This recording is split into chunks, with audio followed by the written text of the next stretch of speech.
So we are on week 19, 20, and 21. I think we're technically on week 20. So the second week of looking at this particular sequence. And a lot changes. I think I mentioned last week in this particular sequence.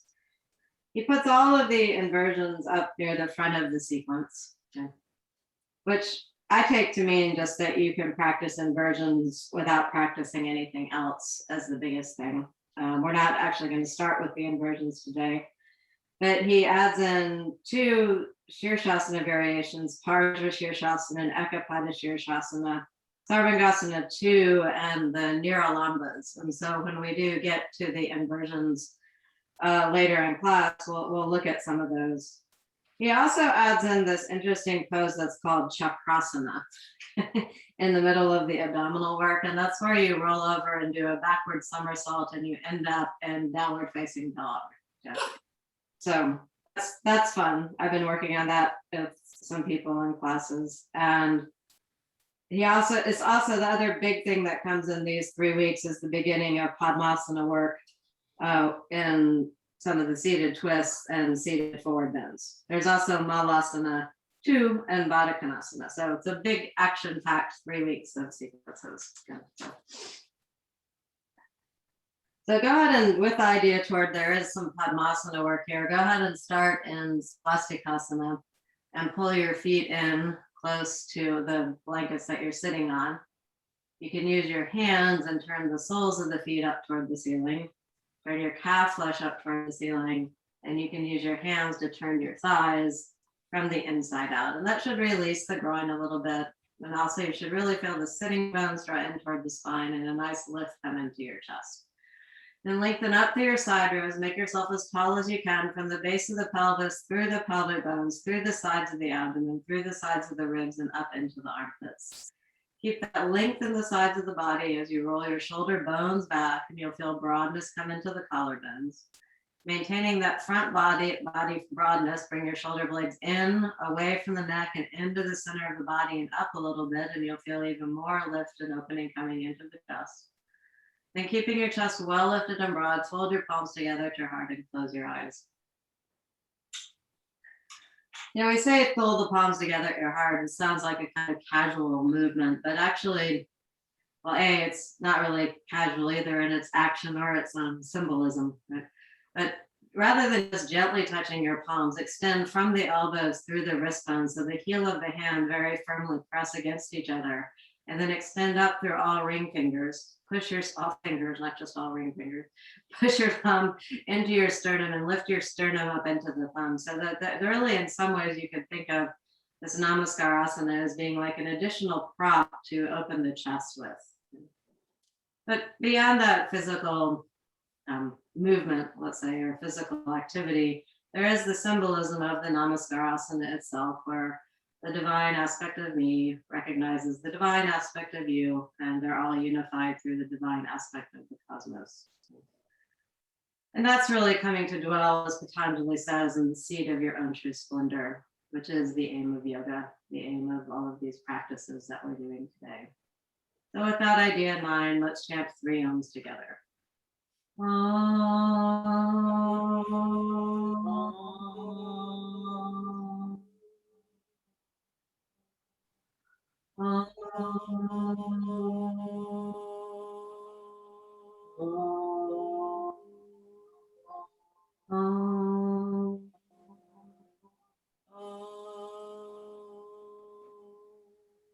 Follow that sound with your mind. Follow the reverberation of the sound with your mind.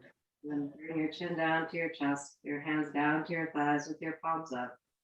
And raise your head and open your eyes.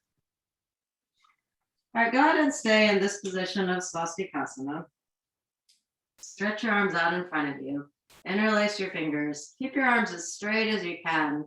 And actually, in addition to keeping the arms straight, when you put one thumb over the other thumb, you can use the top thumb to push and extend the bottom thumb a little bit longer. So as you turn the heel of the hand down toward the floor, you can push on the bottom thumb with the top thumb, and that gives you a little bit of added opening in the wrist and the tightness that may come into the thumbs. That's Sarvangasana 2 actions for the arms. All right, and then release your hands, switch the grip of your fingers, put the other thumb on top, keep your elbows as straight as you can, and turn your thumbs downward toward the floor. Keep pushing that right thumb, left thumb with the right thumb. All right, and then release. Go ahead and switch the cross of your legs. Straightening them out as you need to. Make the leg adjustments as you need to. Again, this is really the beginning of Padmasana work, you could say, is swastikasana. There are other things too. Okay, this time we're going to put the arms above the head. So stretch your arms out, interlace your fingers, turn your thumbs toward the screen if you can, and then reach your arms all the way up above your head. Press your feet down into the floor and energetically lift the ankles up. Continue that lift all the way up through the side ribs and reach those shoulder bones up toward the elbows, but let the trapezius release away from the neck. Then flip your fingers so that the knuckles go up toward the ceiling. Interlace your hands behind your head, and then pull your elbows in like you're going to do Shirshasana. I mentioned Parsva Shirshasana in this sequence. So when you lift up with the back of the head and turn and rotate to the right, the part of that middle back and the kind of the lower rib cage, that's where you will feel if you were twisting in a headstand. That's the primary place, at least that I feel the twist in headstand. Yeah. Inhale, lengthen up from the tailbone through the head, and exhale, turn and rotate yourself around a little bit more. And lengthen up from the tailbone through the head and come back to the center, and then rotate to the opposite side.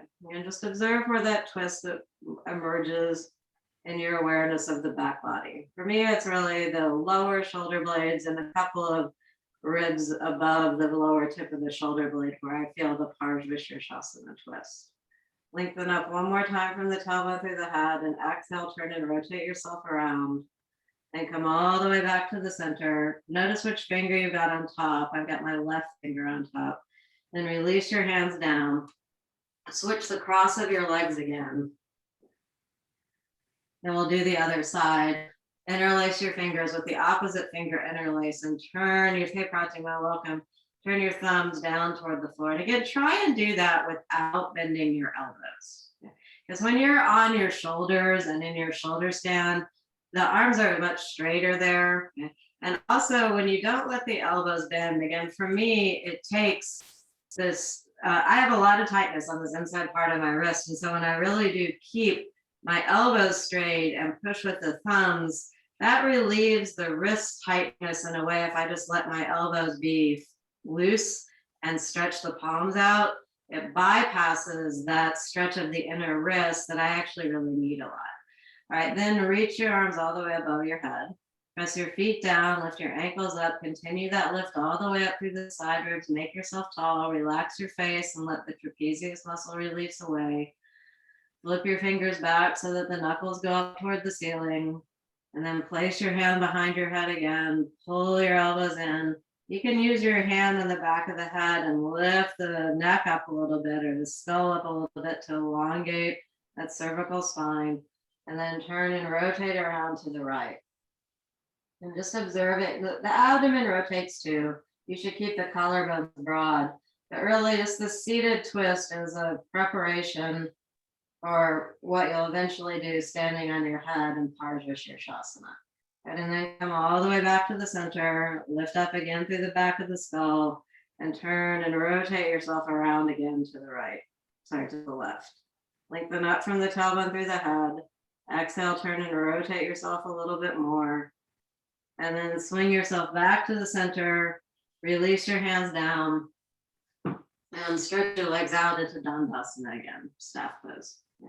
Join your big toes together and spread your other toes wide apart. Lift up from the little toe side of the foot into the outer hip and lengthen up through your side ribs.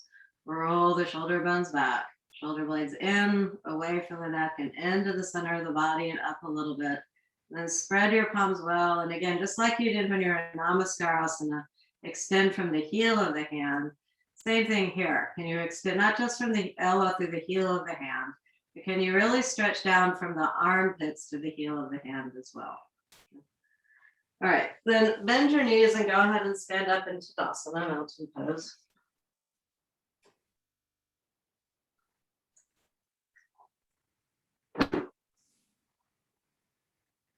Okay, join your big toes together. Spread your other toes wide apart. Lift up through your quadriceps and your inner thighs. Do all your shoulder blades actions and extend through your ring fingers. All right, so we did Urdhva Badanguliasana above the head. Now do bound thumb pose. Hook one thumb above the other thumb and stretch your arms all the way up above your head. Hold the thumbs against each other and stretch through the ring fingers. Feel how this stretches a little bit more the top of the shoulder blade. And it's easier to keep those elbows straight when you don't have the tightness of the wrist to worry about. And bring the arms down and switch the grip of the thumbs. Pull your thumbs against each other and stretch through the ring fingers and reach your arms all the way up above your head. All right. Then swing your arms back behind you and put your hands on your back like you would for just regular Sarvangasana. We're going to go through some of the arm positions for the shoulder stand variations here while we're in Shirshasana. So ideally, when you're upside down, the heel of the hand goes way, well, when you're upside down, it'll be down, but up toward the top of the shoulder blades. And pull your elbows in, and you'll feel those collarbones broad. Now get broad. Now really lift the chest and bring the chin down to the chest. So that's Jalandhara Bandha. Okay? And that's Sarvangasana 1 if you're upside down. Yeah, we do that pretty much all the time. It's there from the very first sequence, and then raise your head up and release your hands down in these sequences of light and yoga. Yeah. So it's as important, one might say, as Tadasana from the look of those sequences. Okay, now Sarvangasana 2, you can also do standing. Okay, so interlace your fingers back behind you, lengthen up through the side ribs, and then you want to keep the elbows straight, okay, but turn the thumbs, it'll look like this, but you're going to turn the thumbs downward toward the floor. And when you do that, what I feel is that there's a lot of activity in the outer shoulder blade. Then keep pulling those, extending through the thumbs, and bring your chin down toward your chest and lift your chest up into your chin. And in Jalandhara Bandha, I actually feel even more the very top part of the shoulder blade getting pulled into the activity of opening the chest. Then release your head up. Release your hands, switch the grip of your hands. And first you can just pull the arms back and lift the chest well, but then turn the thumbs away from your body and downward toward the floor. Again, if you can push that top thumb into the bottom thumb, you get even more of a kind of opening in the shoulders, and then add Jalandhara Bandha. Now, when you add Jalandhara Bandha, you really have to keep the lift of the chest. You don't just collapse the chin up into the lift of the chest. All right, and then release, unstretch your hands, stretch your hands out and reach your arms up into Urdhva Namaste. All right. Okay, so there's Sarvangasana 2, and then he also adds in the 2 Niralamba variations, which is Salamba Sarvangasana means supported. Okay, Salamba is supported, and then Sarvangasana means all the limbs of the body. We translate that as shoulder stand, but it isn't really what the Sanskrit means. And the support refers to the hands on the back that are getting you to lift up. Now, Sarvangasana 2, okay, your arms are away from your back, but there's still a kind of support for you because they're on the floor. And once you get into this position, you can really push the arms down and you'll feel yourself lift up more. Now, then he adds these other 2 poses, which are called Niralamba Sarvangasana. So it's still Sarvangasana, but now Niralamba means without support. Okay? So we don't have the support of the hands anymore in the same way. Now, you have to imagine here you are in Sarvangasana, you're upside down. Niralamba Sarvangasana, you move your hands entirely off the back plane and you reach your hands onto the floor in front of your head. Okay? So your arms are going to be kind of at, I would say, at like a 45-degree angle. And then just to make it be a little bit more, you can feel the balance, come up onto the balls of the feet. So that's Niralamba. The hands are nowhere on the back body. Now, Niralamba 1, you can still press down with your hands on the floor and lift up. Okay? And then release. Okay? and you can reach your heels down. And then there's also Niralamba Sarvangasana 2. Okay, so second stage of Sarvangasana without support. If you are, stretch your arms just right at your side like you're doing Tadasana, lift your chest up, bring your chin down to your chest, and then come up onto the balls of the feet again so you can just experience the balance. And that's Niralamba 2. So if you were upside down, your fingers would be stretching up toward the ceiling. Right? So those are really the Sarvangasana arm positions. Okay? Right, and then that with a headstand in terms of the arm position for now just stays the same. I mean, eventually there are other headstand positions, and eventually there's even Niralamba Shirshasana 2, where you're also just on the crown of the head. Yeah. That's not in Light Yoga, but there's a nice picture of Mr. Iyengar doing it. Okay, any questions about any of that? We'll go over them when we get to the inversions in a little while. They're just curious. All right, so go ahead and lie down on the floor. So just looking again at the things that are added in terms of learning the variations of Sarvangasana. There's also Supta Padangusthasana. There's also Ekapada Shirshasana, which is when you bring your foot down to the floor. Okay. So we're going to eventually do Sarvangasana 2 as well, but we're right now just going to do Sarvangasana 1. I'm just pre-making my blanket roll that I'm going to want to have for Sarvangasana 2 and Parivritas. Okay, so lie down on the floor with your knees bent.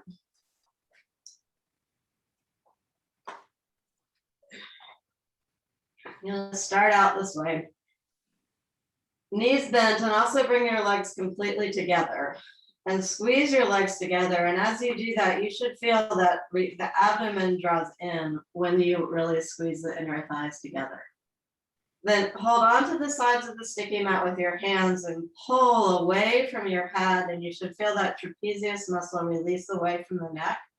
And you should also feel your buttocks move toward your feet. And that draws your abdomen in more as well. All that should feel really nice and easy and peaceful. Then straighten both of your legs out. Okay, so now you're in Supta Tadasana. Lately, I've been working with this instruction of extend through your shin bones. So the idea is that you want to make your legs longer. Okay? And when you make your legs longer, what that does is it pulls the top thighs down for you automatically.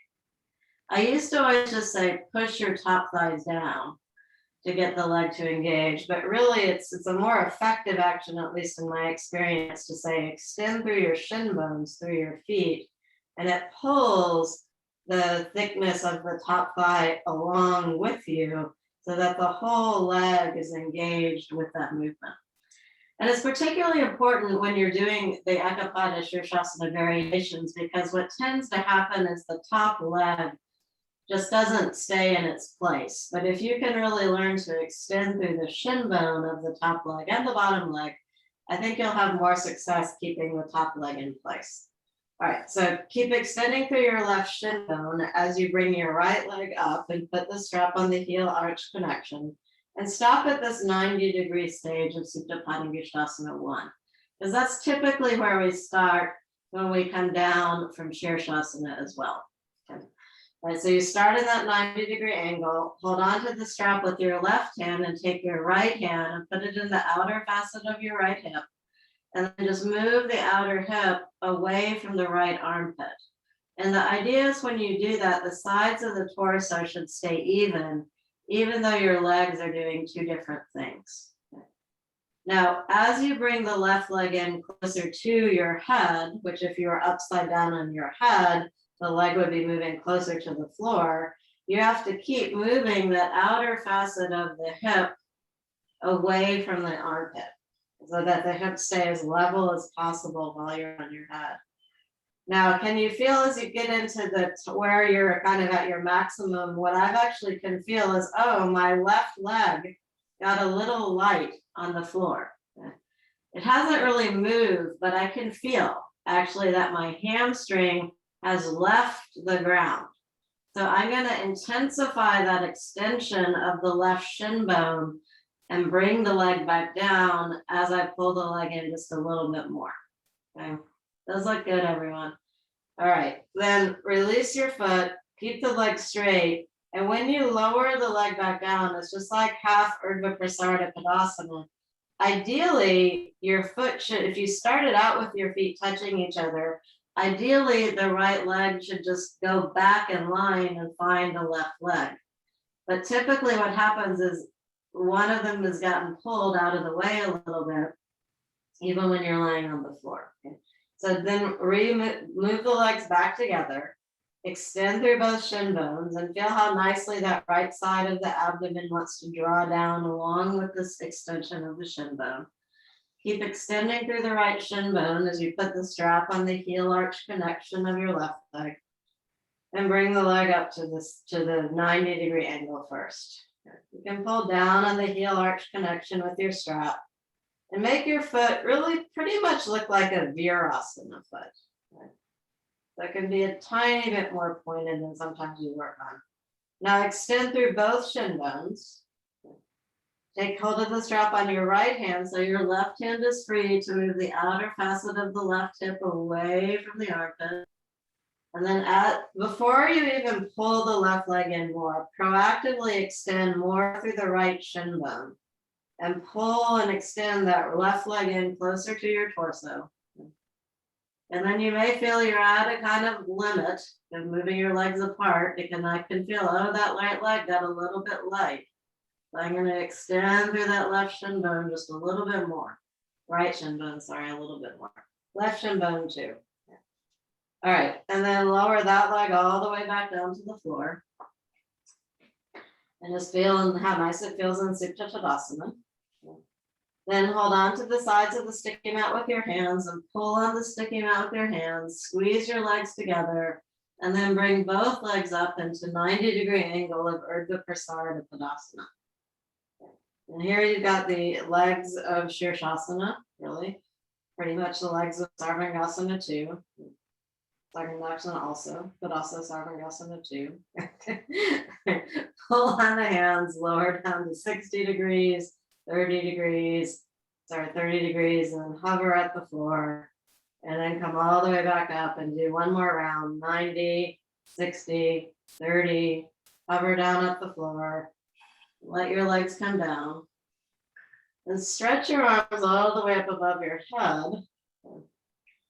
And this is where he actually says you start for Chakrasana, but we're just going to do 90 degrees. Okay, so go from the floor to hover to 60, 30, 60, 90. And then lower back down all in one fell swoop. One more, extend through the fingers, extend through the shin bones, hover, 30, 60, 90, and then go all the way back down. Then bend your knees, roll to your side. Place your hands on the floor for downward facing dog.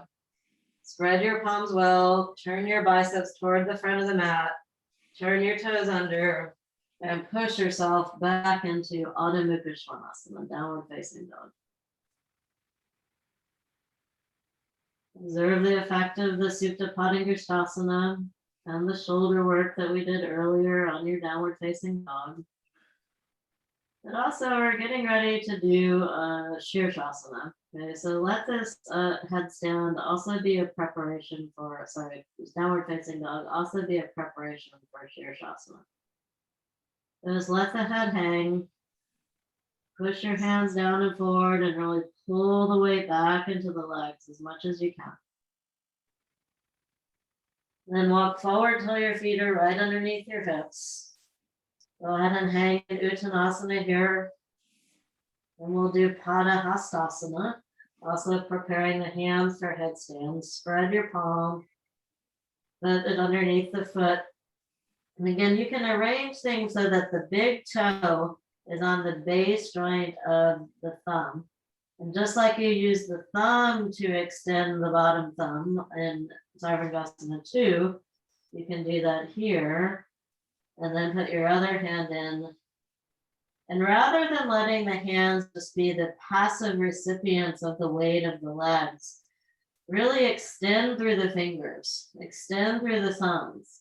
And you can even kind of push your hands back up into your feet and let the feet push down into the hands. Tadahastasana. Then release your hands, put your hands back on the floor, and come back again into an Adho Mukha Svanasana, downward facing dog. Notice the difference of how the hands feel on the floor. Maybe you feel a little bit more openness in the armpits as a result. All right, bend your knees and come down. Everyone's gonna do headless headstand prep. And then those of you who are doing headstand will do headstand. Those of you who can do the 2 variations will do the 2 variations. And those of you not doing headstand can do headless headstand prep again, or Prasarita Padottanasana with your legs wide apart and your head on the floor. Okay, but all of us, we're going to do headless headstand prep right now. Okay, so put your elbows down on the floor, interlace your fingers for headstand, and lift your hands a little bit up off the floor. Push down through your elbows and extend through the wrist bones and bring the pinky side of the hand down to the floor. Push down with your forearms, lift up. Again, headless headstand prep is called that because the head is not on the floor. But if you walk in enough with your feet until your shoulders are over your elbows and just let your head hang and lift those shoulder blades up, you are training, let's say, the muscles of the shoulder to let your head do headstand safely. And then release and come down. That is harder than headstand because your head isn't there to help. Interlace your fingers the opposite way.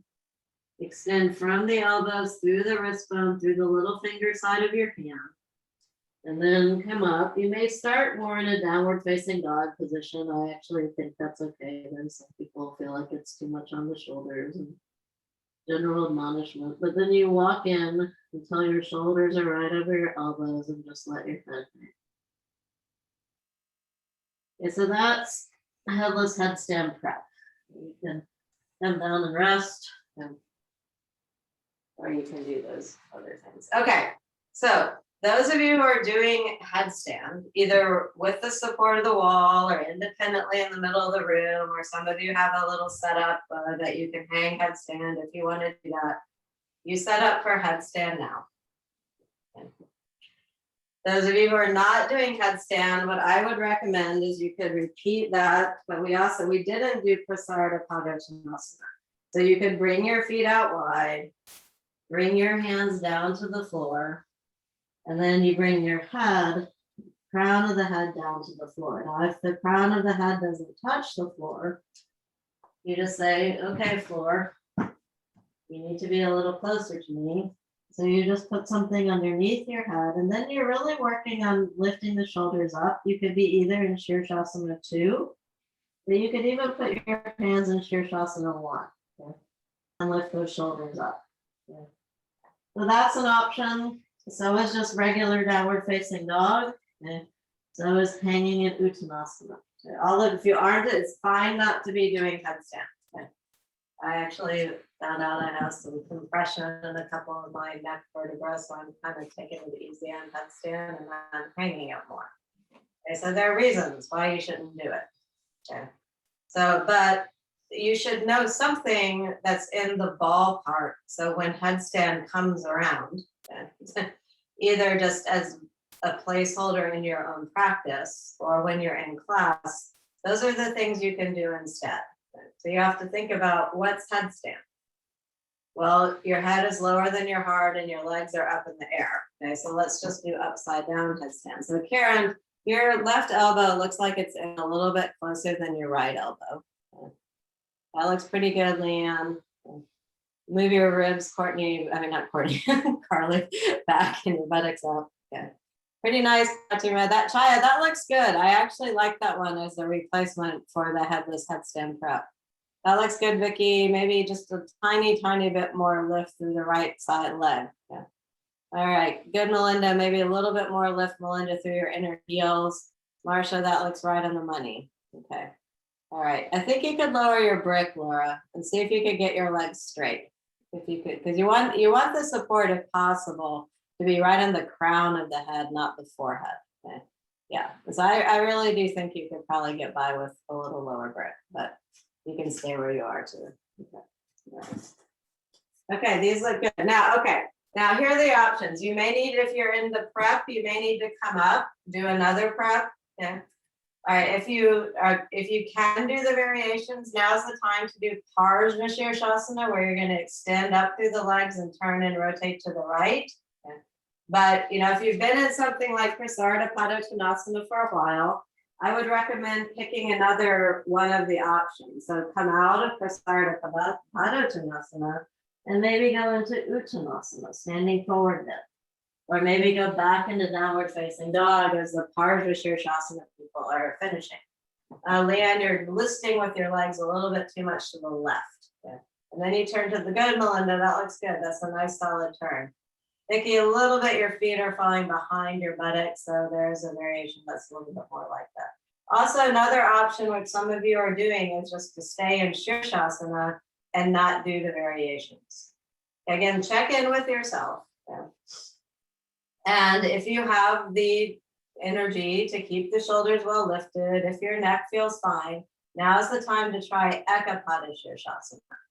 Again, those of you who have been in a variation, in the adaptation, you can come up. You could repeat actually Supta Padangusthasana 1, those of you who are not doing headstand. You could lie down on the floor and do the hamstring stretch again. Legs going a little too far, top legs going a little too far back, Marcia. For those of you who are doing the Ekapada, you just extend through both shin bones, particularly the top shin bone, as you bring the leg down to the floor. Good, Chaya. Nice, Carly. That was good. It's straight down more than off to the side for this one, Melinda. There you go. Okay. Like people do it nicely, Anne. That looks good. And just the angle of the camera, your foot looked like it was just like extending forward into my own Zoom room. Okay, there you go. Okay, good. And then switch legs, people in Supta Padangusthasana 1. Lift your outer facet of your hip a little bit more, Karen, and the leg is coming down. If you have the ability to do so after you finish Ekapada, you're going to come down 2 legs at a time if you have the ability to do so. And you're going to end, everyone's going to end and rest in downward facing child pose. Adho Virasana after the Shirshasana. That was good, everyone.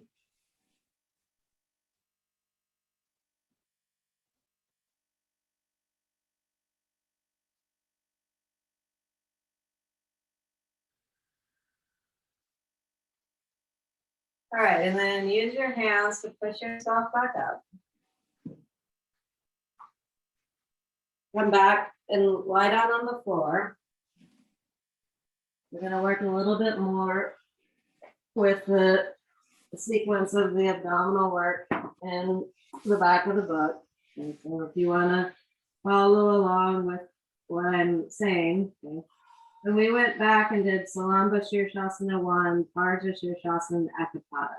Okay, that's the first thing. And after he does the Sarvangasana, which we're going to do a little bit, he does Urdhva Prasarada Padasana, which we already did. Okay. Then he said he's moved in this week Jatara Parivartanasana up to here rather than at the end of Sarvangasana. And then he adds this pose called Chakrasana. Okay. So we're going to do Supta Padangusthasana 2 off to the side, Parivrita Supta Padangusthasana 2. And then we're going to do Jatara Parivartanasana. And then we're going to take a look at the pictures of Chakrasana, okay? And then at least we'll have the idea of what Chakrasana is in our mind. Okay. Okay. So I think I showed this to you last week. When we go over into Parivrita Supta Padangusthasana, there's a nice way of working where you can have the foot on the top of a tall brick. Okay? And that keeps your hips nicely stacked with each other, and it gives you more broadness across the collarbones. Sorry, not collarbones, pelvic region. Okay, so when I go over to Supta Padangusthasana Parivrita on the other side, that's what I'm gonna have as my brick is over there. Then, and I mentioned that I've also, in addition to this neck situation, I also sprained my right one. So I have to, I like to use some padding on the outer hip when I go out to Supta Padangusthasana too, particularly the right side. I don't need quite a whole brick, but this rolled blanket is very nice. Okay. We're also, after we do that, we're also going to go ahead and add in half Padmasana lying down on the floor just to give a nod to the fact that Padmasana is in the sequence too. Okay. So we're going to go out to the side, over, out to the side, and then come into half Padmasana. That's the general plan. Okay. So put the strap on the ball arch of your right foot and stretch your left leg out straight if you haven't already. And that's just Supta Padangusthasana 1. We did that upside down into Ekapada. Then move your right leg, pull the right leg in a little bit, and then move the right leg off to the right. Now, if you're working with support like I am, what the support does is it helps the femur bone feel like it's moving more into the socket. And it tells the muscles that support the outer femur bone that they should do something, that they should act like the blanket is. And when I get that firmness in the outer hip, then I have more of an opportunity to release the inner groin. Now, this is also half of Jatara Parivartanasana. So move your abdomen from right to left. Your ribs are pretty much automatically moved from right to left, and then stretch your left arm out to the side so you can really feel that your collarbones are broad.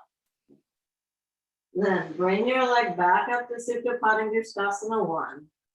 Roll over onto the little toe side of your foot and put the right inner ankle on the brick.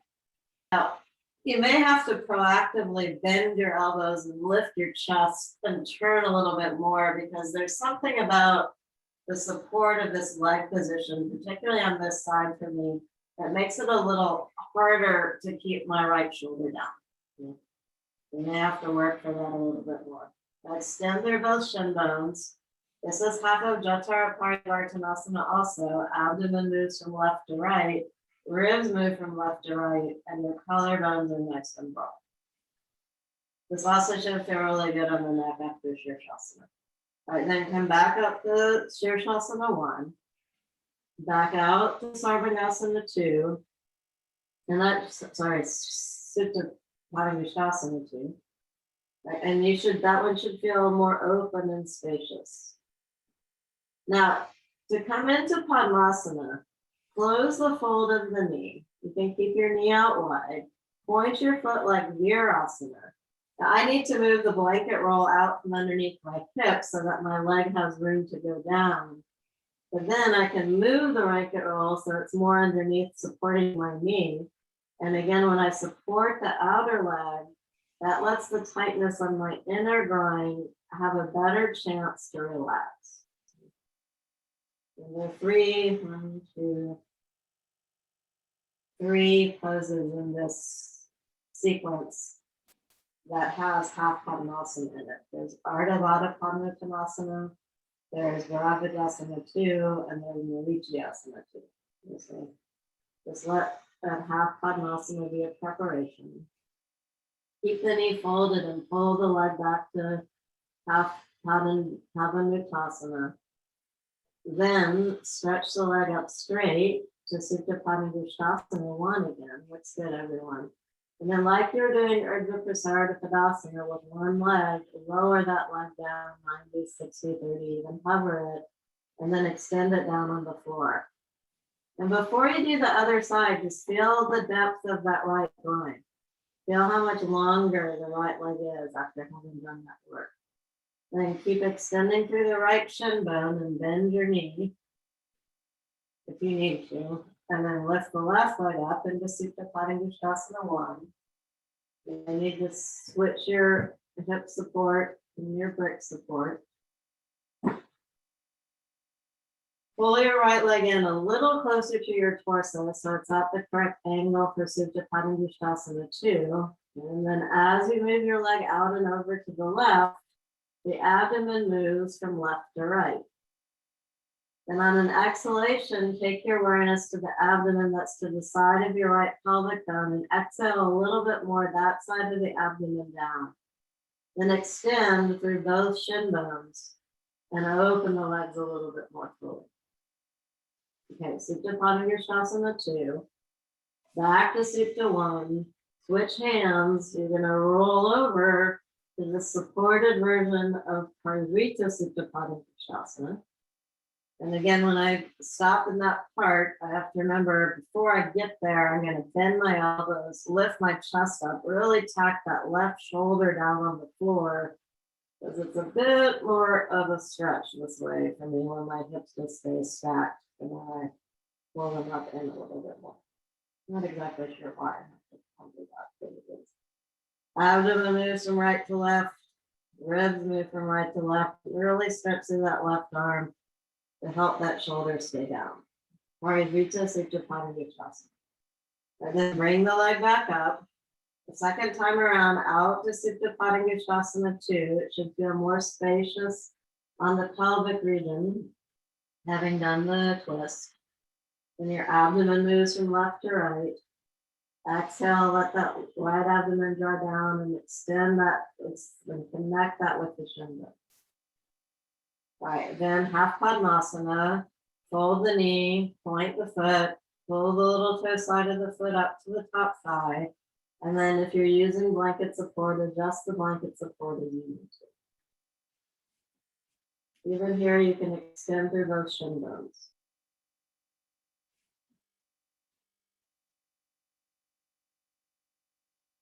Then pull your leg back to half Padangusthasana and flex your foot so it's a little bit more like Malasana, which is also in the sequence.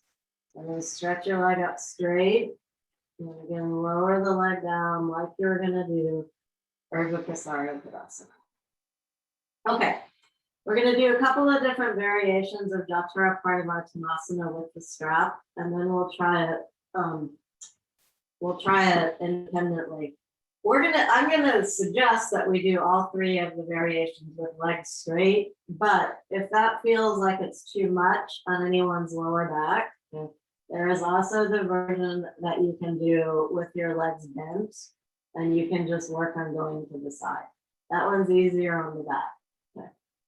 Right, but if you're up for the full Jatara Parivartanasana, we're gonna do it 3 times with 2 different strap positions and then once independently. Okay, so that's what we're doing. Vicky has a question. Okay, the first variation, you make a loop with your strap, small loop, and you put it on your feet. And then it's got this rather long tail.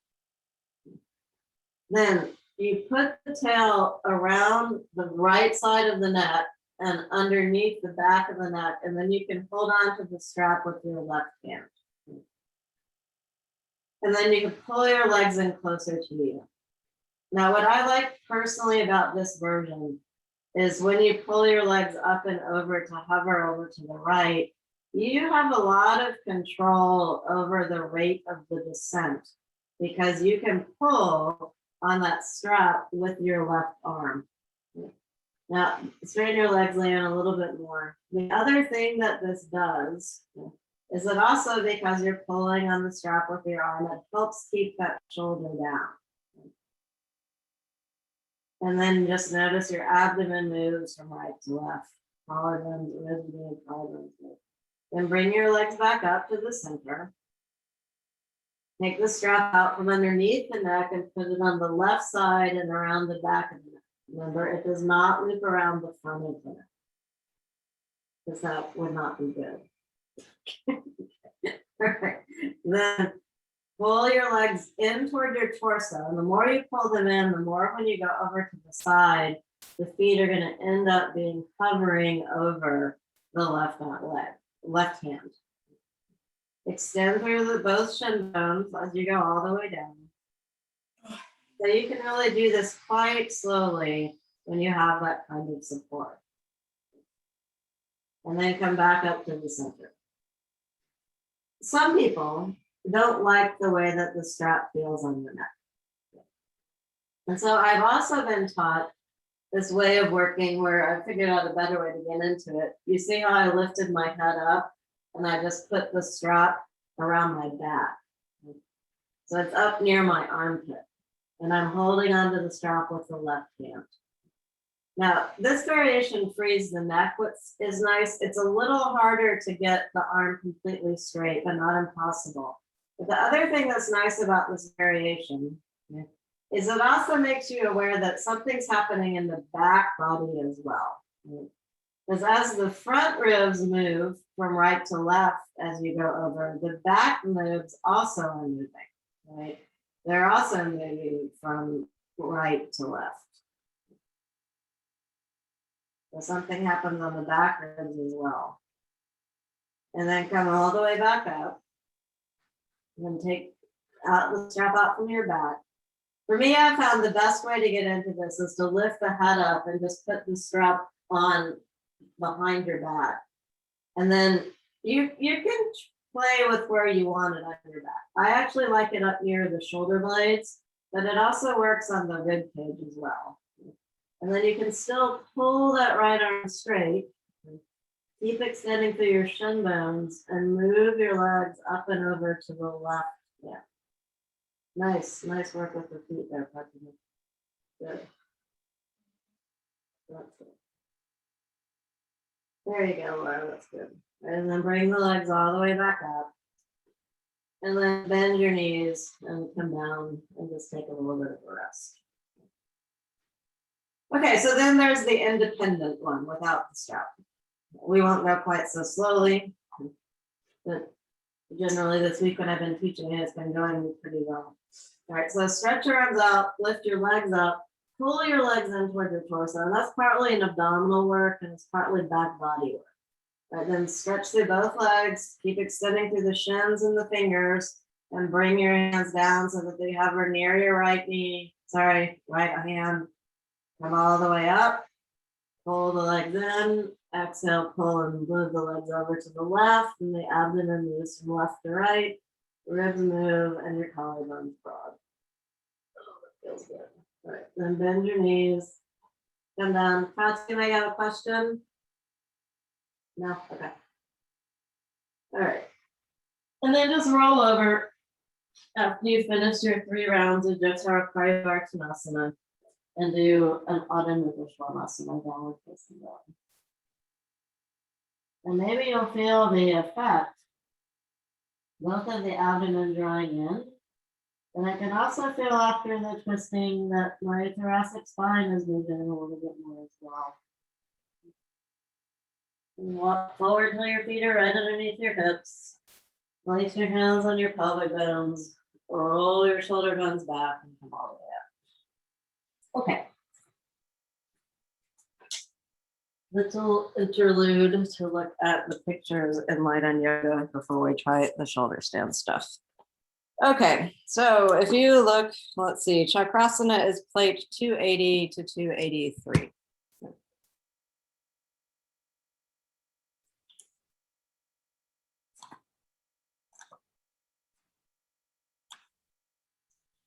There are lots of things. I'll just show you what Chakrasana is. Chakrasana is when you roll over into Halasana. Then you push up and over, and you're going to end up in downward facing dog, which he doesn't show. So basically you're doing a backward roll and you're going to end up in downward facing dog. What number is that, Anne? What Plate plate? 280, 281, 282, and 283. And then he pushes up from plate 283 into downward facing dog, which he doesn't show. Now, don't be scared. Okay. First of all, it's very interesting to look back at plate 272, 273, 274, 275. Oh, I never really noticed how many pictures there are for Jotara Parivartanasana. In Light on Yoga, he puts Jotara Parivartanasana, which we just did today, and Urdhva Prasarada Padasana, which we did today, right before Chakrasana. Yeah. So something in those two poses that we did, I would say, is preparing us for Chakrasana. And then if you look at the sequence, what he did in this week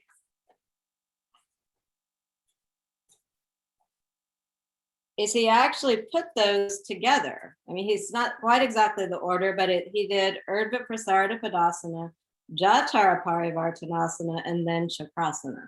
So those three movements in Mr. Iyengar's mind must have something to do with each other. Okay? But we just skip Chakrasana most of the time, right? Because that just looks crazy, right? Okay. But it's interesting, then you go back to plate 280. Okay. Here's how he says to get into it. Okay. First of all, he says Chakrasana means a wheel. In this pose, you lie flat on the floor. Okay, so everyone can do that part, right? Okay. Lift both legs up, raise them straight up together, and bring them over the head to Halasana.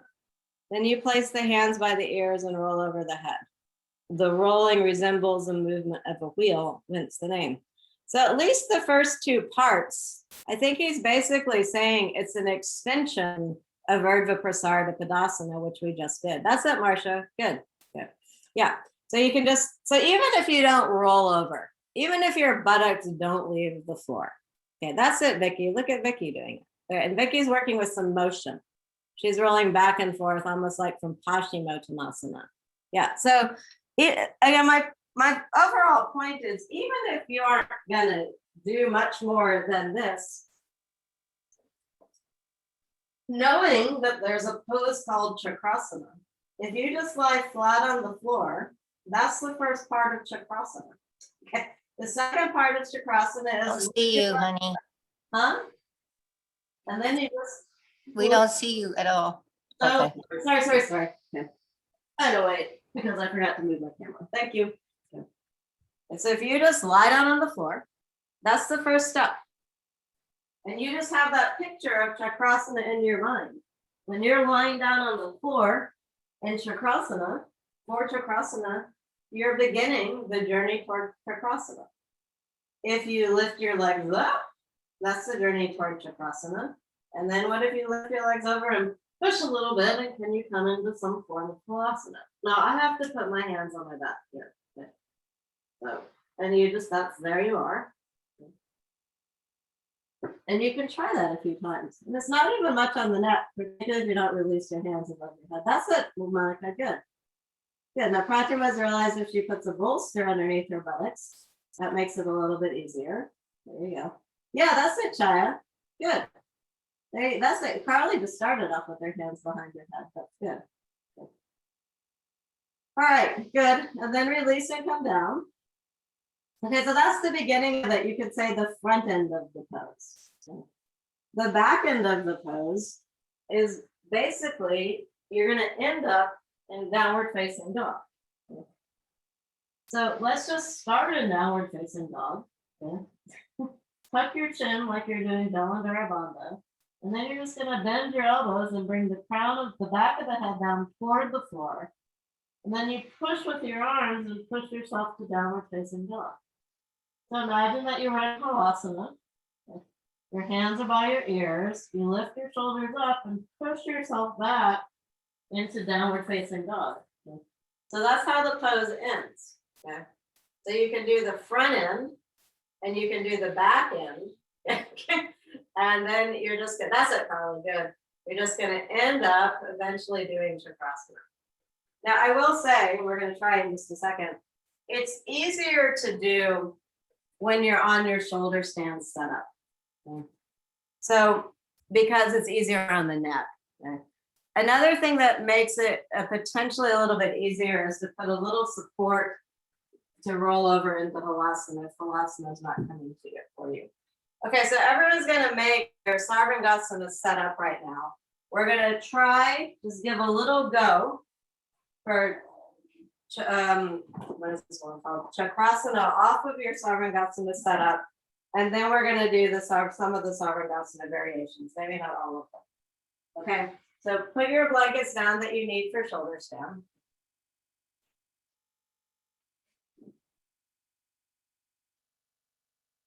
But don't you feel kind of nice and energized from having tried that Chakrasana?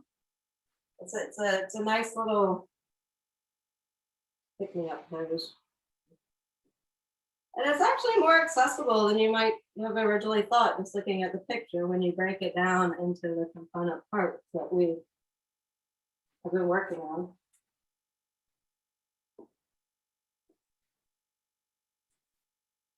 So, eventually, if you were to actually complete this, you would end up in downward facing dog. So you might need to change the setup of where your blankets are.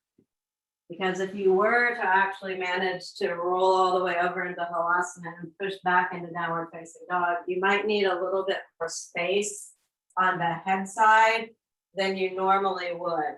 That's it, Vicky. Just stretch it and then just push. Yes, Vicky did it. Way to go. Vicky's approach definitely was a good one. She had her feet quite wide. Okay. So that makes it easier to do. But you just roll over into Halasana. I'm still making my setup. When you're on your, that's it, Karen. Okay. Then you just push with your hands, lift your shoulders up, and pull your legs back like someone's pulling your legs back and over. Yep.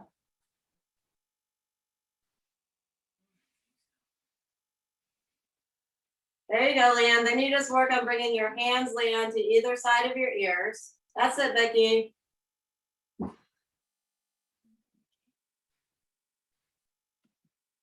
Vicky's dog is giving her some support here. Okay, there you go. That's it, Melinda. Good. Okay. It's not as hard on the wrists as I was afraid. Yeah, it's not as hard on the wrist as, it's not as hard on the wrist. Okay. I just feel like the amount of shoulder integration is so intense. Yes. Like it's not painful on my shoulders, but because I've had so many issues with my neck and shoulders, even though there's not pain, my body's just like, that's hard. Yeah, I think that's fine. And I think that's totally fair. And, I do actually, I remember at some point, I kind of took this on much earlier in my practice when my neck was only like 30 years old.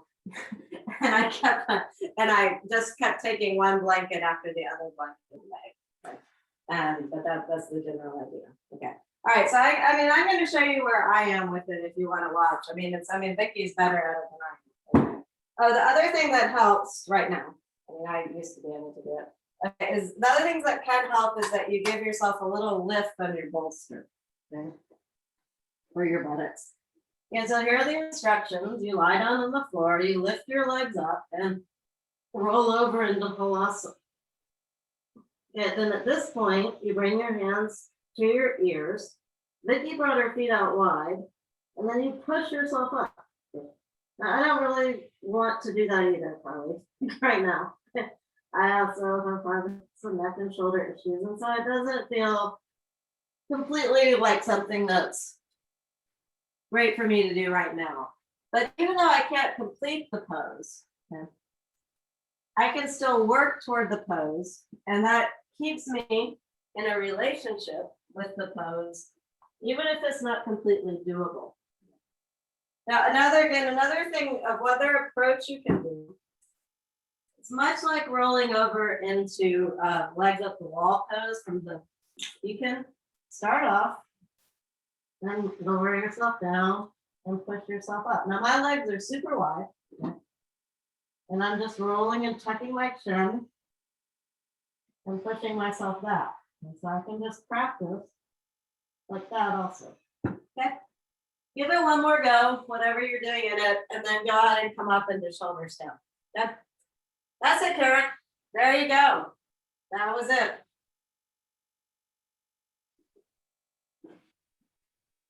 Then just do a sensible shoulder stand or a sensible legs up the wall pose. Yeah.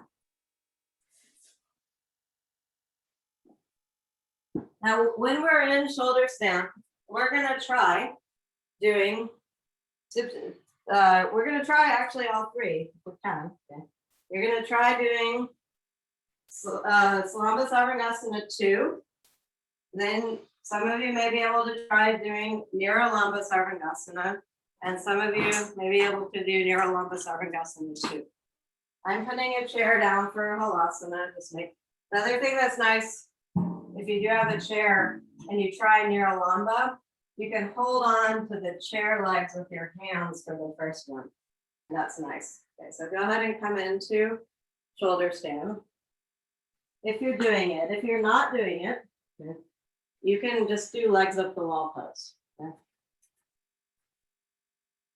If you are doing it, do it.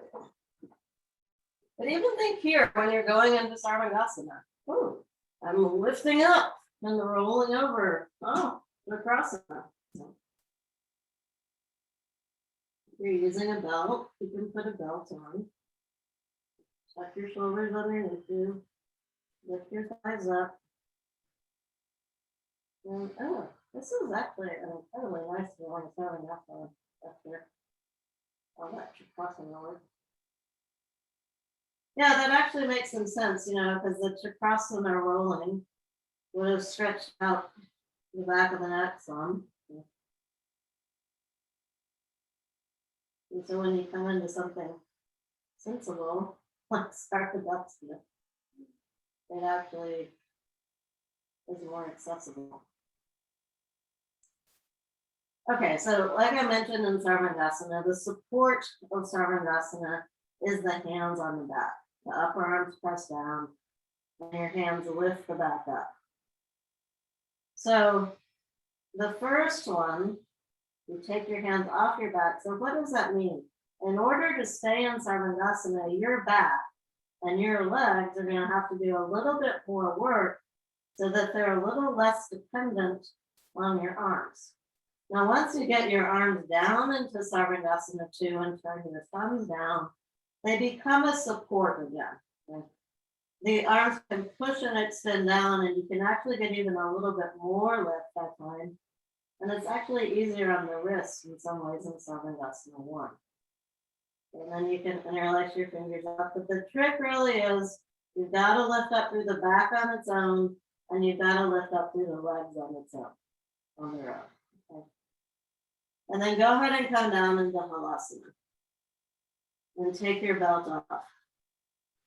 Now, both of the support ones, the hands are behind the back still. For the Nirulumbas, I highly recommend a chair to learn this first Nirulamba. Your feet are on the chair and you can hold on to the chair legs with your hands. The arms do extend down and your hands press. And then you can lift your legs up from the chair. And that's called Nirulamba Sarvangasana 1. And Nirulamba Sarvangasana 2, you just lift your hands up. I'm a little bit too tight in these poses, but the Nirulumbas are a little bit more round. That's it, Liam. Oh, nice, Vicky. Very strong looking. Good, Carly. Oh, that's a really nice Sarvangasana too, Carly. Good, Melinda. Nice. Just lift up through your back body, Melinda, a little bit more. Okay. All right. Good job, everyone. Okay. Then when you've finished, come into Halasana, roll out of Halasana, and we have time to do a supported Setubandha, which is bridge pose off of a bolster, and legs up the wall pose, and a little bit of Shavasana. Okay. So take your Sarvangasana setup out of the way. The easiest way to do the bolster Setubandha, I think, is to have one bolster for your torso and 2 bricks for your feet. If you do happen to have 2 bolsters, you can stack them vertically. And what's nice about that support is that the whole back of your leg would be supported. Now, I've got these 2 bolsters, and you can maybe see that my bottom bolster is significantly lower than my top bolster. So I want to have a more even surface than that. So I'm taking one of my blankets so that they're more even. So that's one support you can use. If you only have one bolster, you just put your two bricks at the distance of your feet apart. It can also be very nice to put a little bit of blanket roll underneath your head. So make whatever your Satubandha setup you want to do is.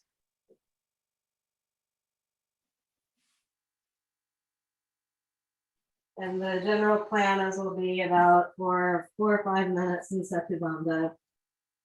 Then maybe 3 minutes in Viparita Karani. And then a couple minutes in Shavasana. Now you can move through those, like if you just would rather be in Satubandha longer, fine. If you would rather be in legs at the wall pose longer, fine. If you would just like to have a nice long Shavasana, fine. Yeah.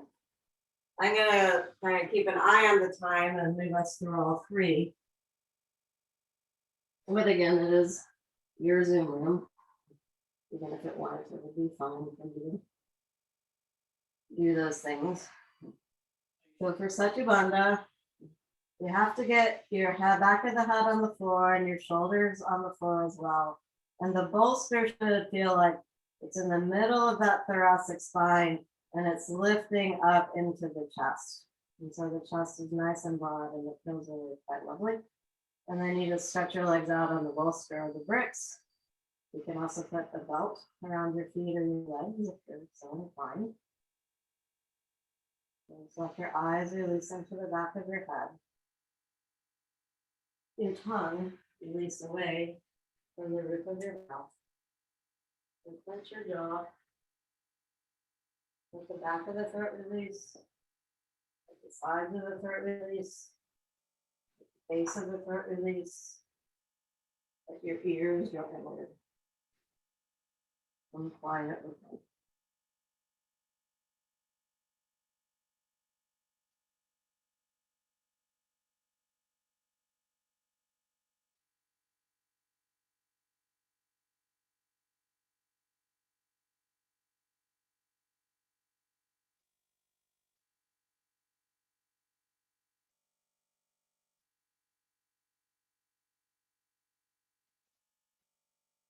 So we will explore some newer things today, not new, but less familiar.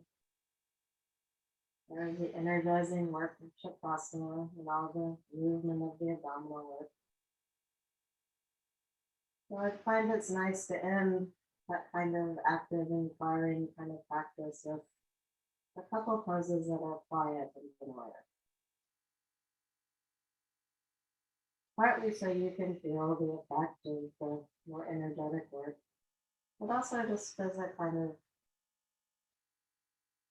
reminder for the mind that it can be very involved in a kind of activity of any sort. But it's also important that the mind can release from that activity and find that inner quiet space. If you're happy in Satubandha and you want to stay in Satubandha for another 2 or 3 minutes before Shavasana, you can stay. Now you can also change your leg position to something like Baddha Konasana. However, if you want to have Viparita Karani, you're going to keep that inward quietude as much as you can. Come off of your setup. Place your bolster against the wall. That's the blanket support for your head. And if you do choose to somersault, it too is just that backward movement into backward out of Chakasana.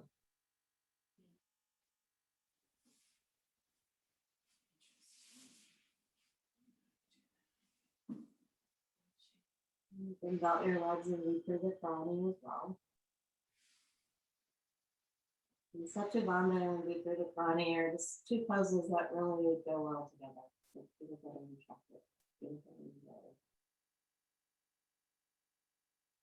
They both have nice Jalandhara Bandha, nice opening in the chest.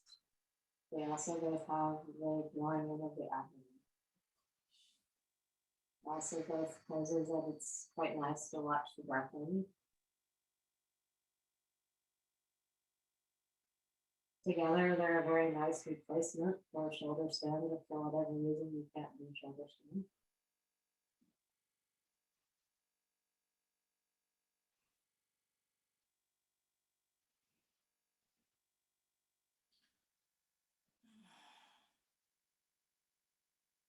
There are legitimate reasons to not do all kinds of poses. But there's always something in the middle that you can do. Even if you're not anywhere near some final pose, you have an awareness of where the poses go and how the poses develop. It's another way of just expanding your consciousness around how more basic poses are the building blocks for more complicated poses. And when you come back to a more complicated pose, to a more basic pose, your awareness is more refined.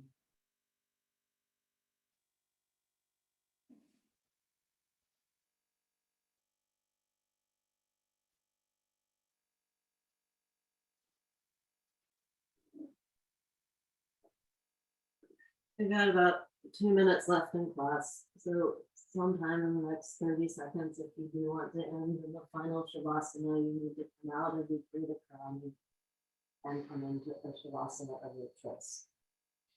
If you're happy to more or less end in the Krita Karani, then you won't miss the final Shavasana. You are welcome to stay in the Krita Karani. You can change your leg actions and be Krita Karani as well.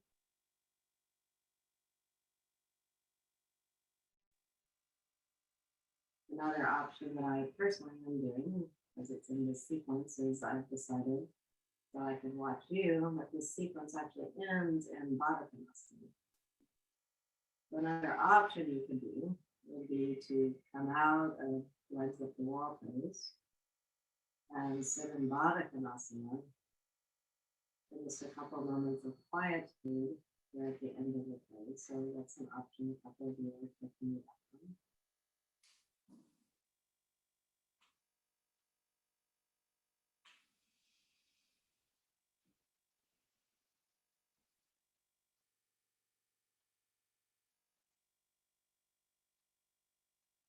Ah, that's nice one. The one we did Baddha Konasana and you went up the wall pose.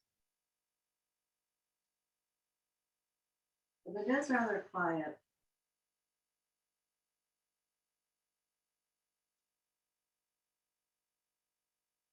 To sit here in Baddha Konasana.